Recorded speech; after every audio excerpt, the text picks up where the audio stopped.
কিভাবে আপনারা ওয়েলকাম করবেন এইবারের বাংলাদেশিদের? আমরা মিষ্টি মুক্তি তাদের ওয়েলকাম। বাংলাদেশের ট্যুরিস্ট ভিসা খুলে দেওয়ায় কলকাতার মানুষদের মধ্যে যেন স্বস্তি বিরাজ করছে, রীতিমতো যেন আনন্দ মিষ্টি বিতরণ হচ্ছে। বাংলাদেশিদেরকে কিভাবে রিসিপশন দিবে, কিভাবে স্বাগত জানাবে, মিষ্টি থেকে শুরু করে নকুলদানা, কেটক থেকে শুরু করে ম্যাঙ্গো, এমন কোনো জিনিস বাকি থাকবে না কলকাতার পক্ষ থেকে বাংলাদেশিদের জন্য আপ্যায়ন করার জন্য। ঠেলা কত প্রকার কি কি সব যেন হারে হারে বুঝিয়ে দিচ্ছেন বাংলাদেশের বর্তমান প্রধানমন্ত্রী, মাননীয় প্রধানমন্ত্রী জনাব তারেক রহমান। যেন কত প্রকারের খেলা কি কি, কত প্রকারের মাস্টার মাইন্ড, সব কিছু একদম হিসাব কষে কিন্তু বুঝিয়ে দিচ্ছেন পার্শ্ববর্তী দেশ দাদাবাবুদেরকে।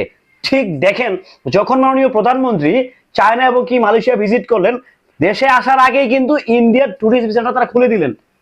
মানে মারা দেখেছো, কারবার দেখেছো তাদের।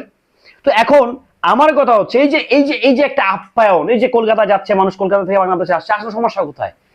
লারে আসলে কাদের? বাঙালিদেরকে কখনো লারে না, লারে হচ্ছে পার্শ্ববর্তী দেশ, তাদের কি লারে আসলে বেসিক্যালি, আমাদেরকে লারে না আসলে, সত্যি কথা বলতে।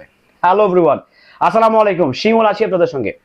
এই যে কলকাতার ট্যুরিস্ট ভিসা খুলে দিয়েছে না, এটা নিয়ে কিন্তু মানে আমরা যত বেশি আনন্দিত, তার চেয়ে বেশি আনন্দিত কিন্তু কলকাতার যারা লোকাল যারা ব্যবসায়ী আছেন তারা।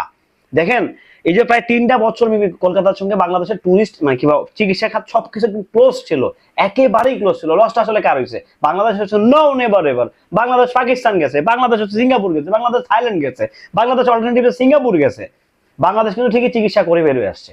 সো লসটা আসলে আলটিমেটলি কার? ভারতে রয়েছে। এই যে ভারতের কিছু আবাল মার্কা নেতা আছে না, আবাল চোদা নেতা, এদের আসলে কথাবার্তার কোনো সাইজ নাই। আমার যেটা মনে হয়, এরা উচ্চ মাধ্যমিক কোনোভাবে টপ পাইছে, দেন তারপর হচ্ছে নেতা মন্ত্রী আমলা হয়ে বসে আছে।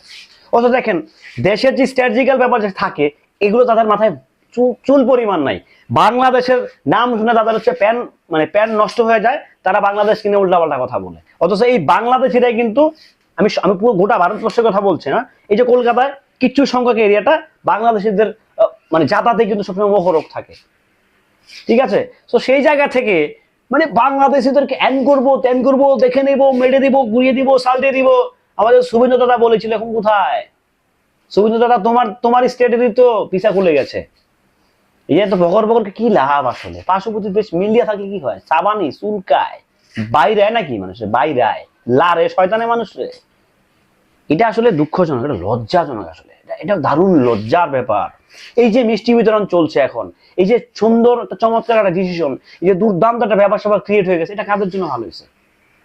বাংলাদেশিদের সবচেয়ে বেশি উপকার হচ্ছে কলকাতার। আমরা তো অল্টারনেটিভ দেশ বেছে নিছি ভাই। থাইল্যান্ড আছে, মালয়েশিয়া আছে, সিঙ্গাপুর আছে, পাকিস্তান আছে, কত দেশ আছে পৃথিবীতে চিকিৎসা করার মতো। ভারত আমাদের কিছু সেটা যাওয়া লাগবে না। তো সেই জায়গা থেকে এই যে খুলে দিল, এখন ভারতের লাভ হবে তো, উপকার হবে তো। তাদের হচ্ছে জিডিপিতে বাংলাদেশের কিছু টাকা ওখানে ঢুকবে। সোজা জিনিসটা বুঝেন না কেন ভাই? 20 কোটি মানুষ চিকিৎসা নিয়ে না গেল তো অ্যাটলিস্ট 2-2.5 কোটি মানুষ যায় রে ভাই আপনার দেশে। তো এবার ওইরকম ভাবে ট্রিট করেন না, ফকিরনি ভাবে ট্রিট করেন না আসলে। ভালো থাকবেন, সুস্থ থাকবেন। ভিডিওটা কেমন ছিল অবশ্যই কমেন্ট করে জানিয়ে যাবেন।